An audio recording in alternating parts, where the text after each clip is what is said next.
کرو، حسن سلوک کرو. اور پھر والدین کے بارے میں اللہ فرماتا ہے کہ اف تک نہ کہو. یعنی معلوم یہ ہوتا ہے کہ اسلام کا یہ فلسفہ ہے کہ اللہ اور اس کے رسول صلی اللہ علیہ وآلہ وسلم کے حقوق کے بعد جو سب سے زیادہ حقوق ہیں وہ والدین کے حقوق ہیں. اور مسلمانوں کا یہ بڑا خوبصورت عقیدہ ہے اور اسی پہ ہم سب کی نجات ہے کہ جو آخرت کا عقیدہ ہے. غیر مسلم اور مسلم میں جو بنیادی فرق ہے، بلیورز اور نان بلیورز میں جو بنیادی فرق ہے وہ یہی ہے کہ وہ کہتے ہیں کہ یہ دنیا خود وجود میں آئی اور خود ہی ختم ہو جائے گی. بندہ آیا، پیدا ہوا اور مر جائے گا. دیٹس اینڈ فنش، یہ کام مکمل ہو گیا. لیکن مسلمانوں کو یہ دین دیا گیا ہے جو دین نجات اور دین ہدایت ہے. ہمارے نبی علیہ السلام نے ہمیں یہ سکھایا ہے کہ وَلِبَاسِ بَعْدِ الْمَوْتِ، کہ مرنے کے بعد جی اٹھنے پہ ہمارا ایمان اور یقین ہے.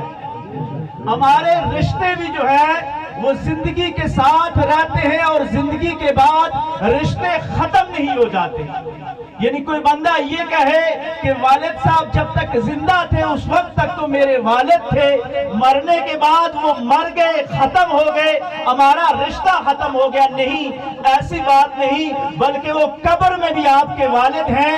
جس طرح زندہ رہتے ہوئے آپ کے حقوق تھے، اسی طرح قبر میں بھی ان کے حقوق آپ کے اوپر واجب اور فرض ہیں کہ آپ ان کے حقوق پورے کرو. اب زندہ رہتے ہوئے آپ میں جو حقوق ادا کرنے کہ ان کا خیال رکھا جائے، ان کی خدمت کی جائے، ان کی بات کو مانا جائے. لیکن مرنے کے بعد میرے آقا علیہ السلام کی ایک حدیث کا مفہوم ہے کہ آقا علیہ السلام نے فرمایا کہ مرنے کے بعد اپنے والدین کو شرمندہ نہ کرنا. صحابہ اکرام نے عرض کیا، یا رسول اللہ صلی اللہ علیہ وآلہ وسلم، یہ مرنے کے بعد شرمندگی کون سی ہے؟ زندہ رہتے ہوئے تو چلو یہ بات سمجھ میں آتی ہے کہ والدین کے ساتھ کوئی معاملہ ہو جائے تو ان کو شرمندگی ہو، لیکن دنیا سے چلے جانے کے بعد کیا شرمندگی ہوگی؟ فرمایا کہ جب والدین قبر میں ہوں گے، ان کی پڑوس والی قبروں کو لوگ اصال ثواب کریں گے، لوگ تحفے قرآن پڑھ کے بھیجیں گے، اور تم اپنے والد کو اسی طرح چھوڑ دو گے. تم دعا کا تحفہ نہیں بھیجو گے، تم قرآن پڑھ کر نہیں بھیجو گے، تو تمہارے والد کو وہاں شرمندگی ہوگی. یعنی قبر سے تعلق ختم نہیں ہوتا بلکہ قبر میں تعلق قائم رہتا ہے. امام جلال الدین سیوطی رحمت اللہ علیہ نے تو یہاں تک ہے، زندہ رہتے ہوئے تو چلو یہ بات سمجھ میں آتی ہے کہ والدین کے ساتھ کوئی معاملہ ہو جائے تو ان کو شرمندگی ہو، لیکن دنیا سے چلے جانے کے بعد کیا شرمندگی ہوگی؟ فرمایا کہ جب والدین قبر میں ہوں گے، ان کی پڑوس والی قبروں کو لوگ اصال ثواب کریں گے، لوگ تحفے قرآن پڑھ کے بھیجیں گے، اور تم اپنے والد کو اسی طرح چھوڑ دو گے، تم دعا کا تحفہ نہیں بھیجو گے، تم قرآن پڑھ کر نہیں بھیجو گے، تو تمہارے والد کو وہاں شرمندگی ہوگی. یعنی قبر سے تعلق ختم نہیں ہوتا بلکہ قبر میں تعلق قائم رہتا ہے. امام جلال الدین سیوطی رحمت اللہ علیہ نے تو یہاں تک لکھا کہ ایک شخص تھا جو ہر جمعے کو اپنی والدہ کی قبر پہ جاتا اور جا کے سورہ یاسین سرانے پہ کھڑے ہو کے پڑھا کرتا تھا. تو والدہ ایک دن خواب میں آئی، فرمایا بیٹا جب قبر پہ آتے ہو سورہ یاسین شریف پڑھتے ہو تو اس سے پہلے تھوڑی دیر کے لیے ویسے کھڑے ہو جایا کرو، کچھ بھی نہ پڑھا کرو. تو اس نے کہا کہ اماں جی میں بڑی مشکل سے ٹائم نکال کے آتا ہوں، سورہ یاسین پڑھتا ہوں، کیا سورہ یاسین شریف سے آپ کو فائدہ نہیں پہنچتا؟ تو آپ نے فرمایا کہ جب تو سورہ یاسین شروع کرتا ہے تو انوارات و تجلیات کی اتنی بارش مجھ پہ میرے اوپر برستی ہے کہ میں تیرا چہرہ نہیں دیکھ سکتی. اور والدہ کی جو ممتا ہے وہ قبر میں بھی اس کا کلیجہ اسی وقت ٹھنڈا ہوتا ہے جب تو قبر پہ آ کے کھڑا ہوگا، میں تجھے دیکھوں گی تو میرے کلیجے کو ٹھنڈ پڑ جائے گی. تو سورہ یاسین پڑھنے سے پہلے کچھ دیر کے لیے وہاں ویسے ہی کھڑا ہو جایا کر، میں تجھے وہاں دیکھ لیا کروں.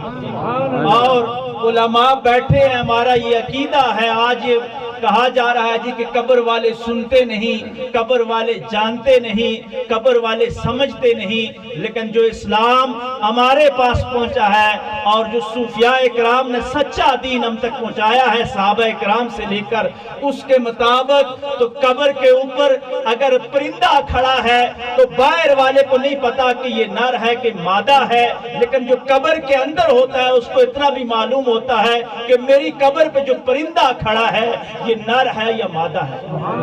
اللہ تبارک و تعالی وہاں عجائبات ہٹا دیتے ہیں، وہ حقائق کی دنیا ہوتی ہے، وہاں بات سمجھ آ جاتی ہے۔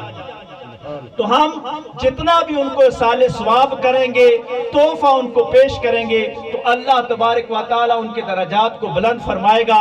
ہمارا تعلق جو کہ صوفیاء اکرام سے ہے، اور صوفیاء یہ فرماتے ہیں کہ جو دین کا نچوڑ کہ اماں جی میں بڑی مشکل سے ٹائم نکال کے آتا ہوں، سورہ یاسین پڑھتا ہوں، کیا سورہ یاسین شریف سے آپ کو فائدہ نہیں پہنچتا؟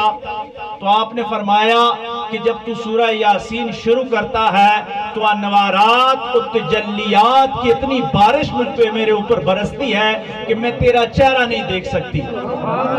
اور والدہ کی جو ممتا ہے وہ قبر میں بھی اس کا کلیجہ اسی وقت ٹھنڈا ہوتا ہے جب تو قبر پہ آ کے کھڑا ہوگا، میں تجھے دیکھوں گی تو میرے کلیجے کو ٹھنڈ پڑ جائے گی۔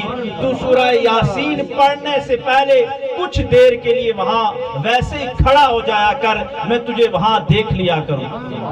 اور علماء بیٹھے ہیں، ہمارا یہ عقیدہ ہے، آج یہ کہا جا رہا ہے جی کہ قبر والے سنتے نہیں، قبر والے جانتے نہیں، قبر والے سمجھتے نہیں، لیکن جو اسلام ہمارے پاس پہنچا ہے اور جو صوفیاء اکرام نے سچا دین ہم تک پہنچایا ہے صحابہ اکرام سے لے کر، اس کے مطابق تو قبر کے اوپر اگر پرندہ کھڑا ہے تو باہر والے کو نہیں پتا کہ یہ نر ہے کہ مادہ ہے، لیکن جو قبر کے اندر ہوتا ہے اس کو اتنا بھی معلوم ہوتا ہے کہ میری قبر پہ جو پرندہ کھڑا ہے یہ نر ہے یا مادہ ہے۔ اللہ تبارک و تعالی وہاں عجائبات ہٹا دیتے ہیں، وہ حقائق کی دنیا ہوتی ہے، وہاں بات سمجھ آ جاتی ہے۔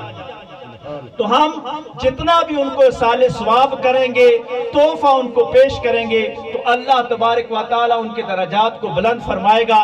ہمارا تعلق جو کہ صوفیاء اکرام سے ہے، اور صوفیاء یہ فرماتے ہیں کہ جو دین کا نچوڑ ہے یہ اللہ تبارک و تعالی کے ذکر میں آتا ہے، کیونکہ 1,24,000 پیغمبروں نے ایک ہی چیز کی تبلیغ کی کہ لوگوں پڑھو لا الہ الا اللہ تم کامیاب ہو جاؤ گے، اور میرے اور آپ کے آقا و مولا صلی اللہ علیہ وآلہ وسلم نے اس بات کو یوں مکمل فرمایا کہ افضل ذکر جو ہے وہ لا الہ الا اللہ کا ہے۔